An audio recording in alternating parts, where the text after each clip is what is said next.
and welcome in this session, which is about safeguarding your multi-cloud apps and resources with the latest cloud security innovations. My name is Fahad Sheikh. I'm the CEO and founder of Cloudinet Technologies. So let's get started. Today's agenda is we talk about importance of cloud security. We also talk a lot about strengthening security postures across multi-clouds. We talk about how do you protect cloud workloads from threats, and we also talk about securing access to cloud applications and resources. Now, typically, from a cloud kill chain model perspective, attackers are very focused on what you're exposed at, right? So you might have inbuilt web applications which are exposed to the internet. You might be using some SaaS applications. You might have some vulnerabilities in your applications or on your virtual machines. And of course, there might be some credential leaks or infected administrators, right? Not necessarily you are running on a single cloud, right? You might have workloads and applications running on multi-cloud environment, which might be AWS or GCP for that matter, right?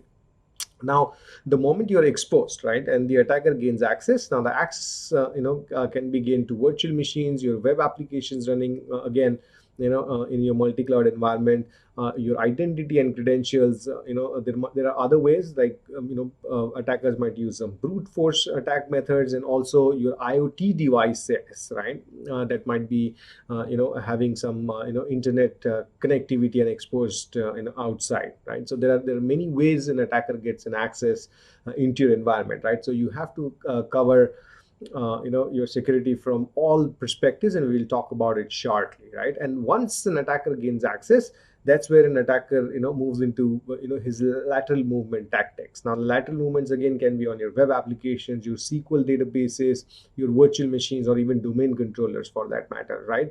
And you really do not want somebody to do a lateral movement on your domain controller and gain access, right?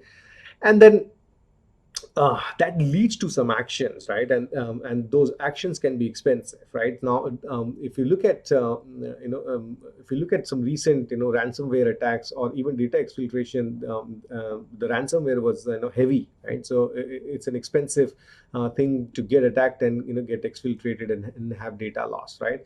But then that's the last stage, right? So the attacker's motive is to take some action, right? And typically we've seen that either it can be a ransomware, or it can be a data loss, data deletion, or it can even be taking out your corporate confidential data, right? So how do we protect all these resources? So today's topic, of course, is not covering the entire aspect of cybersecurity. However, we are going to specifically talk about protecting your multi-cloud resources and applications in the next few minutes. So how do we get started, right? So from a cloud security perspective, how do you get started from in terms of safeguarding your multi-cloud applications? So you need to have a CSPM platform, number one, and that's where we're going to talk about Azure Security Center, and we're also going to talk about Microsoft's Cloud App Security portal, and both act as multi-cloud CSPM platforms, right? And that's where you start doing your posture management. It does not matter either you are on AWS or you're running on GCP.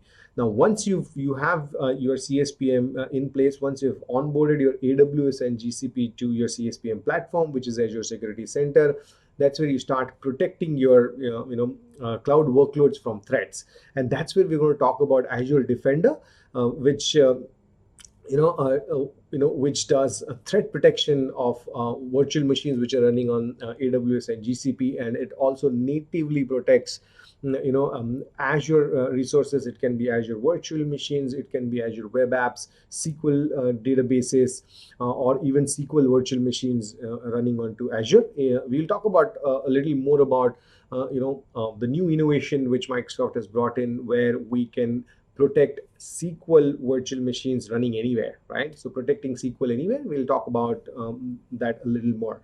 But then yes, you can also protect other workloads, which is pass workloads into Azure, typically any Kubernetes cluster or container registries for that matter, right? And now, once you start protecting your cloud workloads, you also need to start discovering and controlling your cloud applications. So when I say discover, you need to really know that who in your environment is accessing what applications. Are these applications risky, right? And do you need to sanction and unsanction some specific applications in the environment? And we'll talk about that a little more shortly. And of course, we're going to I'm going to give you some demos to show you how everything really looks like in real life. And then once you discover and control your cloud apps, in the end, when you start developing secure applications, you have to follow a specific security framework when you start developing and integrating applications, and that's where your DevSecOps model comes into play, right? So that's how you really achieve end-to-end multi-cloud resources in the environment, right? So let's start talking about Azure Security Center. Like I mentioned earlier, Azure Security Center is a cloud workload, posture management, or cloud security posture management, and a cloud workload protection platform. So CSPM and a CWPP both, right? So once you start onboarding your AWS and GCP along with Azure in Azure Security Center, you can start managing any recommendations in AWS and GCP. It will also show you any compliance you're missing, or any configurations you're missing in these two clouds, and I'll show you how it shows you into Azure Security Center, and that's where you start controlling your other clouds right within a single pane, and that's extremely important, right? So a few things here, right? A secure score, and a secure score is really a benchmark on which you should monitor, and the better the secure score, the better your security posture is, right? And then there are again recommendations. There are some compliance you need to follow on all the clouds, and then start improving your secure score onto Azure Security Center, right? We spoke about policies and compliance. We'll take a look in the Azure security environment, but yes, there are a lot of recommendations in terms of what policies you need to push to your resources, and of course there are some compliance benchmarks which you need to follow on the cloud, and start tightening your security on these clouds as well, right? And then of course there are some automation methods you can do right within Azure Security Center, right? Now when it comes to protection of your workload, right, and that's where Azure Defender comes into picture. Azure Defender helps you protect you against malwares and threats, not for servers anywhere, right? The servers can be running on your Azure as virtual machines. They can be running on your Amazon web services as virtual machines. They can run on GCP as virtual machines, or even on premises as virtual machines, right? And with the help of Azure Arc, which we're going to talk about a little more shortly, you can start protecting virtual machines running anywhere on multi-cloud, right? Azure Defender also helps you protect you from the native cloud workloads. I spoke about them a minute back. Start protecting storage accounts, Azure SQL, any other past workloads like Kubernetes and container registries. You can also protect databases and storages, and then many other layers you can start protecting, right? For an example, Azure WAF and DDoS and some other services which Azure Defender has to offer. And then with a very recent acquisition from Microsoft of CyberX, you can start protecting IoT devices, right? In OT environments, your IoT devices, from threats, and then bring all that into Azure Security Center as well. And that's how you typically look at streamlining your security management, right, with Azure Security Center. So now let's look at strengthening your multi-cloud posture, right? A step further, right? So, so secure score, like I mentioned, is a bird's eye view for your security posture, right? So it consolidates everything together into Azure Security Center, a single pane of glass, and you start monitoring your secure score and the visibility on how healthy your security posture really is in your environment, right? It also continuously monitors and protects your multi-cloud and hybrid resources, and that's very important, right? We spoke about Azure Arc. So Azure Arc can be deployed on the virtual machines running anywhere, GCP, AWS, and on-prem, and then it does a continuous monitoring and make sure that your resources are healthy. If not, it starts giving you some recommendations and the alerts into Azure Security Center pane, right? It also allows you to follow any best practices and recommendations from Microsoft. And even if you have some, benchmarks running on AWS, for an example, AWS CIS compliance benchmark, then it will, ask you to follow those best practices and recommendations, right? And then, of course, it helps you gain visibility into state of compliance, like I mentioned in Azure, AWS, and then Google Cloud, right? So again, from protection of your workloads from a threat perspective, right? So Microsoft has industry leading threat intelligence gained over so many years, which helps you give you deep insights on your Windows and Linux and IoT threats, right? So that's where your Azure Defender again comes into play, where you start protecting your cloud native services, so Windows and Linux servers, right? And then you can also extend that protection to your on-premises multi-cloud and to virtual machines, even to SQL databases anywhere, which is pretty new, announced last year. So you can actually onboard SQL virtual machines onto Azure Defender and start protecting them against SQL attacks, like SQL injection is an example, right? And of course, with that threat intel, and the built-in intelligence, you can have some prioritized alerts and focus on what is important, right? So you can prioritize critical and high alerts and make sure that your security analysts are aware of what are the critical and high workloads in the environment, right? Now, if you look at multi-cloud and hybrid protection in Azure Security Center, so there are some new things introduced over few months or years, in the recent past. So apart from only monitoring Azure, Azure with the help of Azure Arc, you can start monitoring again on-premises virtual machines, AWS and Google Cloud, like shown here. And then from a security posture and compliance, you can look at a few things, right? Secure Score, I mentioned. It also does an inventory, of all the resources you've onboarded. So it gives you, one single view of all the inventory and asset, where you can start managing it, and you can directly see which resources are healthy, which are monitored, and which are not monitored. And I'll show that, shortly. And then, of course, policy and policy compliance, right? So you can start pushing policies on the multi-cloud resources right from Azure Security Center, right? And without jumping to different clouds, right? Now, from server protection perspective, right, Azure Defender for virtual machines, so it helps you from threat detection, malware detection. The vulnerability assessment in Azure Defender is powered by Qualys, which is one of the leading vulnerability assessment tools globally. And then you can also have other controls, like running any applications on any specific applications on virtual machines. That's application control. And of course, there are a lot of automation and management capabilities in Azure Security Center. Automation, SIEM integration, and even exporting it to any exporting the alerts and incidents to any external SIEM solution, whichever you have, right? And there's a very tight integration with Azure Sentinel, which we're going to talk about in the next slide.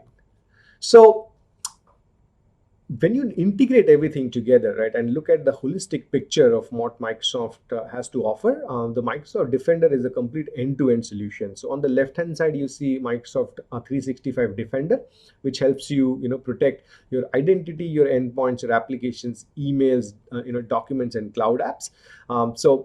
There are a few products, which are part of Microsoft 365 Defender, which is Office 365. So Defender for Office 365, which safeguards you from emails.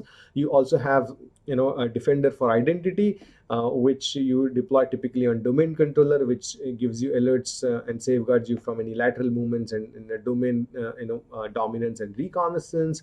You also have, Defender for Endpoint, which is an endpoint protection and EDR solution for endpoints. And then you also have identity protection, which safeguards you from any identity or some malicious activities on login onto Azure AD, like impossible sign-ins and impossible travel and so on.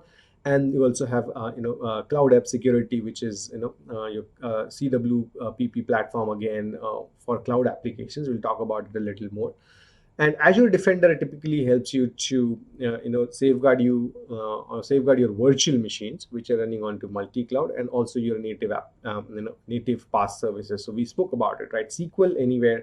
We spoke about servers and virtual machines running onto any cloud, container registries, network traffic, any IoT devices running, and of course any application service. So this all combined is Microsoft's an XDR offering, which is very tightly integrated with Microsoft's cloud-based or the cloud and the serverless SIEM and SOAR solution, which is Azure Sentinel, right?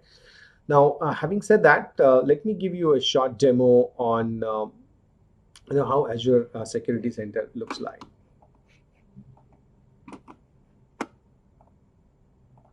So if you look at if you look at the dashboard here, so this is where you look at the secure score.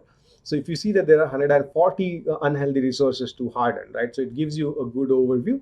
Of course, it's a demo environment. However, I have protected a portion of the workloads in the environment, and I can directly go and start improving my secure score.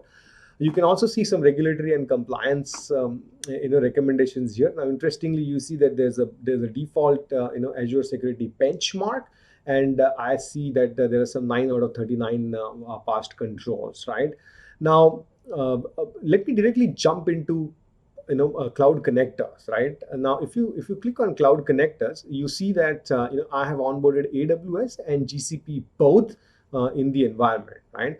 Now, I can, I will show you how it looks like in the Azure Security Center after you onboard, but you can directly you can have multiple AWS and GCP accounts added here. So let me try and show you how it looks like when you try to connect an AWS account, right? So let's give some good name to it.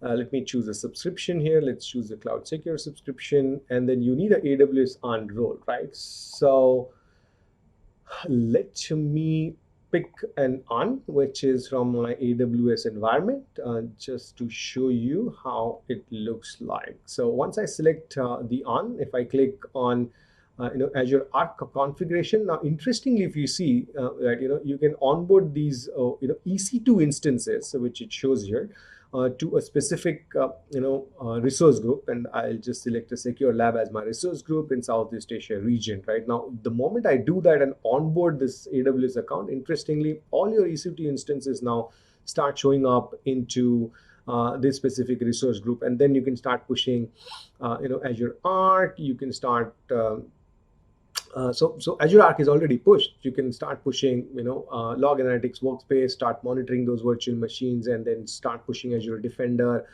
and the Qualys agent for vulnerability management, and so on, right? Now, and similarly, you can also add a GCP connector, right? Now, once you onboard AWS or GCP, you can go into recommendations. Now, if I go into recommendation, I start seeing a lot of recommendations here, right? So let me go and check what do I see in enable auditing and logging, right? So if you see in the enable auditing and logging, there are a lot of recommendations I start getting from an AWS management perspective. So there are a lot of AWS resources. I need to be doing something about these specific resources, right? And similarly, you can do that for GCP as well, right? Now, let me give you an example from a security alerts perspective, right? So what has happened is I have onboarded a typical AWS account here, and I have an EC2 instance, and I have also pushed Azure Defender on that specific EC2 instance virtual machine, right? So if I go to security alerts, I can see that there are a lot of alerts which I see here, right? So now, if I can also see that there are some suspicious authentication activities which are happening on an EC2 instance which is running on my AWS environment, right? Now, if I click on view details, I can see more details of that specific incident, right? It's running using an Azure Arc machine. It is running on AWS, and it also shows me MITRE attack tactics. So it's in the pre-attack stage right now, right? So it gives me more information about the host and so on, right? So this is how you protect your virtual machine in using Azure Arc, right? Um, also, similar thing applies for you running virtual machines with SQL, right? So Microsoft has introduced last year protecting SQL anywhere. So you can have a SQL virtual machine running on AWS on-premise, GCP, or even a virtual machine running on Azure, and then you can start monitoring the SQL instance. Now, you for you to go ahead and onboard these cloud connectors, you need to let me quickly show you how you turn on Azure Defender, right? So if you go to pricing and settings, you pick up a subscription. So let me pick up this specific subscription. When I go to the subscription, I have Azure Defender off and turned on, right? So when I typically turn on Azure Defender, you see there are a lot of resources I see where I can turn on my Azure Defender services. So you can see I have servers, app services, Azure SQL databases, SQL Server virtual machines, which I don't have right now. But you can turn on SQL VMs running anywhere, right? And then, of course, open source relational databases, storage, Kubernetes, container registries, key vaults, resource manager, and even DNS. So a lot of things new here, so you can go ahead and explore, right? Now, let me go back to my let me go back to my presentation, right? So this is what I was talking about, right? So you can go ahead and protect hybrid and multi-cloud SQL servers, which is pretty new, which Microsoft has introduced, right? So using Azure Arc, you can deploy Azure Arc on the SQL virtual machines, and start protecting your SQL VM. So you can protect you against threat detections, detect unusual and harmful attempts to breach any SQL servers in Azure on-prem and other clouds. You can also do vulnerability assessment, right? So it discovers and remediates security misconfigurations very specific to SQL servers, right? Again, in your multi-cloud environment. And again, so it supports Azure Arc, like I mentioned, and you can protect it anywhere, right? So now let me start talking to you about protecting your applications, your SaaS-based applications using Microsoft Cloud App Security, which addresses multiple use cases. Right now, typically in an environment, your employees might be accessing n number of applications which you might need to control in the environment. Right. So now, from a Microsoft Cloud App security perspective, it addresses multiple scenarios, right? So now users can be accessing your applications not only from your environment. Specifically from the pandemic, everybody's working from home. So users might be working in home and accessing an application. Users might be working in your office and accessing some applications, right? SaaS-based applications, or even accessing applications outside, right? Internal and external users, and even they're accessing from unmanaged devices, right? So how do you typically start, right? So let's start from left to right, right? So you first and foremost, right, discover and govern what applications your users are accessing. Do you need to immediately unsanction some applications from your employees to access because they are very risky? They are very malware inclined, or they can get you malware on your endpoint. So do you need to block some kind of unsanctioned applications, right? Now, once you do that, right, you move on to your sanctioned applications. So what are your sanctioned applications? What applications your employees and users should really access? How do you protect information on that sanctioned applications? Do you have classifications and labels in place, right, to ensure that there is no data leakage from these sanctioned applications, right? Uploading documents to your cloud-based applications, even downloading these data from these applications to their any other devices outside the environment, right? And then of course you want to control user sessions, and that's very important, right? Do you want to block, copy, paste? Do you want to block downloads from a specific user session, or specifically from a specific user which might be seen as risky in your environment? And we'll do a short demo, right, on that as well. And then detect and block threats is your next step, right? So you can start protecting your workloads into Cloud App Security Broker, right? Now so there are 17,000 plus supported applications across cloud platforms: AWS, Microsoft Azure, and Google Cloud. There's a native integration with Microsoft Defender. Azure Sentinel, Microsoft Information Protection, and Azure Active Directory, right? So I will show you shortly what it means by integration with Microsoft Defender and how do you integrate Microsoft Defender with Cloud App Security and block your employees from accessing an application which is considered as high risk, right? So if you look at if you look at a comprehensive session security and data usage, right? So if you look at a starting point is discovering your cloud apps and the usage pattern, and that's where your cloud app security does the app discovery. You enable secure access to your applications and resources. You identify and remediate your cloud native attacks, and then you protect your sensitive information with powerful real-time control, and we will see a demo on how do you do that, right? So you spend 80% less time monitoring, assessing, and governing cloud application risk, right, with the help of Microsoft Cloud App Security, right? So having said that, let me give you a short demo on Cloud App Security. So yeah, so if you look at the dashboard for Cloud App Security, you can see that there are some 17 open alerts. It also shows me what are the low severity, some medium severity. Good thing is that I don't have any high severity in my environment. Now, if you look at the discovered applications, if I click on view all discovered applications, I can see a long list of applications which were discovered in my environment, right? So now let me go and show you something about let's say Microsoft Exchange Online. So if I click on Microsoft Exchange Online, I see that it's extremely compliant to all so let me go back. I'm sorry. Yeah, so let me go back to discovered apps. Let me go back to Exchange Online. Okay, so if I click on Exchange Online, you see from a security and compliance perspective, it's Microsoft native, so it passes all the security and compliance and legal check boxes here, right? And which means that it's very secured and compliant to use Microsoft Exchange Online in your environment, right?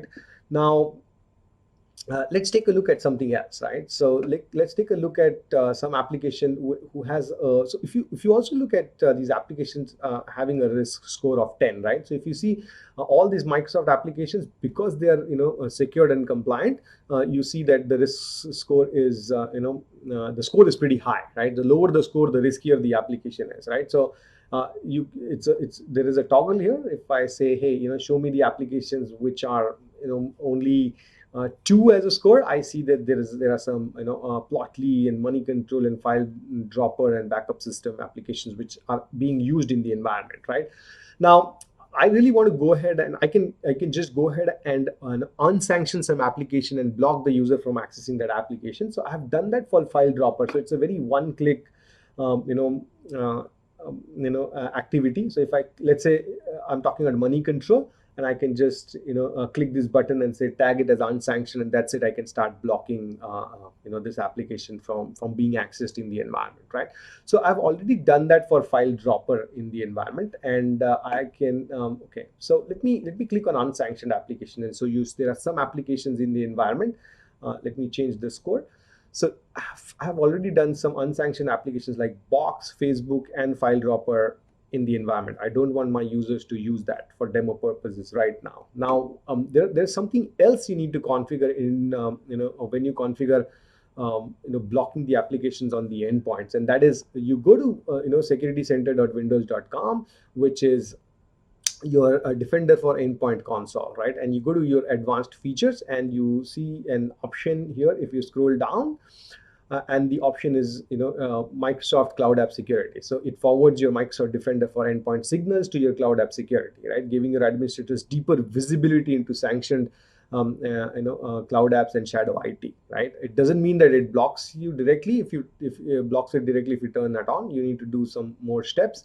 Now let me go back to Cloud App Security broker console, and I go to settings, right? So if I go to settings, you can go you can scroll down, right? And you can So yeah, if you see Microsoft Defender for endpoint, you have to make sure that you enforce app access, which says that enabling this blocks access to apps that were marked as unsanctioned, and that this checkbox is extremely important.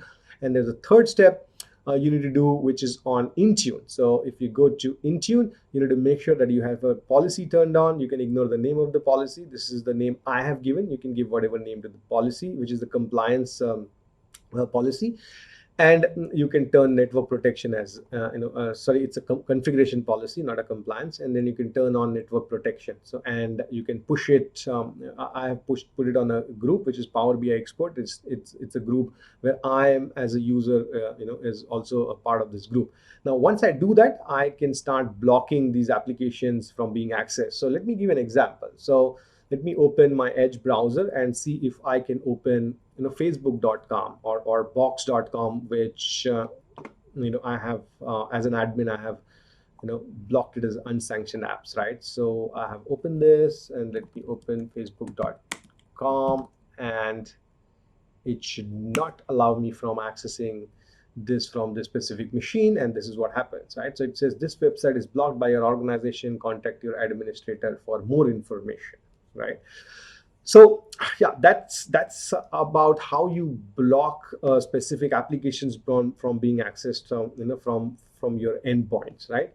Now let me show you some example on controlling some actions on sessions, right? So let me give you an example of blocking download on Power BI, let's say, as an example, right? So let me go back to Cloud App Security portal. Let me go back to dashboard. Now I see that there are some 10 users which are risky, and I'm one of them, right, in the environment, and some investigation priority score is 95. So I want to make sure that this user Fahad Sheikh cannot do some activities on the Power BI portal, because I have some critical information and reports which can be company data. So I don't want him to even copy paste all that information from Power BI. So what I've done is I've went to policies, and I have created a policy, and which is named as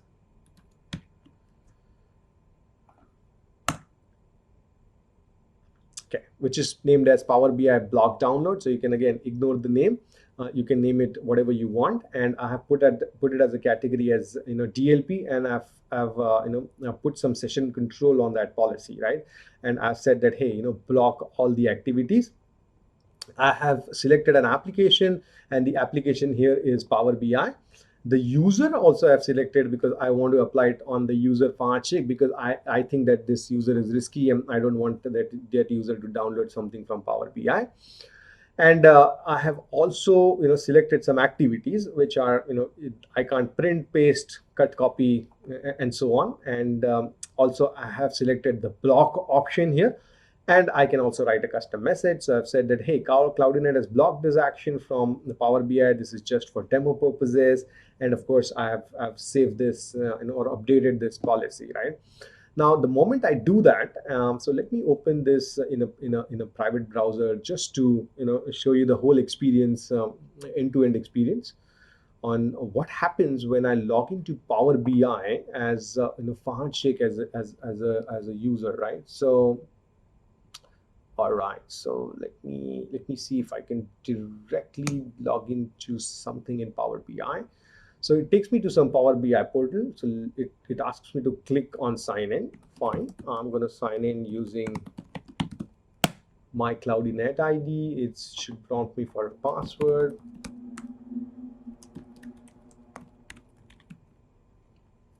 All right, so once I click yes, it takes me to the powerbi.microsoft.com portal. But then the moment I'll click on Power BI portal, there's something which happens, right? So if you see, it took me and it redirected me to the Cloud App Security broker, and it's trying to establish a session. And this is what it says, that access to Microsoft Power BI is monitored.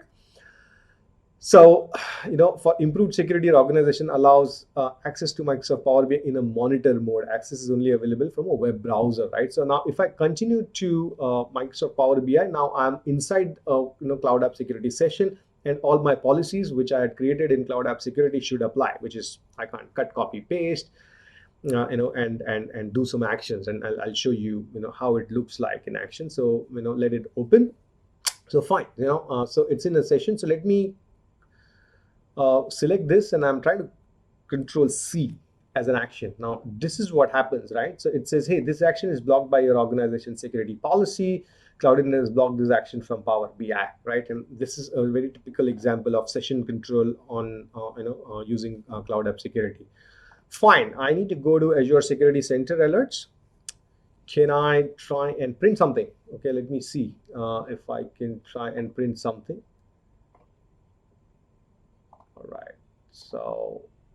All right, so what happens if I click on print?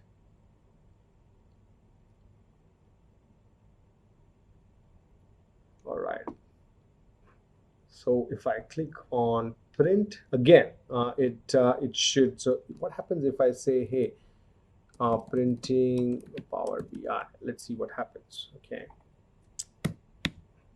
so yeah. Right, I don't think it's allowing me to even download or print to PDF even, right? So it says action blocked. This action is blocked by our organization security policy, right? So yeah, so this was an example of how do you do session based control using Cloud App Security, right? So yeah, so let me conclude, and let me summarize, right? So you need to monitor your Azure secure score and act on your top 5 recommendations starting today. You need to enable Azure Defender to protect your hybrid workloads, including virtual machines, data storage, and containers. And you start using Cloud App Security to discover apps, block unsanctioned user, and control access to sensitive data, right? And that's how you safeguard your multi-cloud resources and applications. And thank you so much for your time, and thank you so much for attending.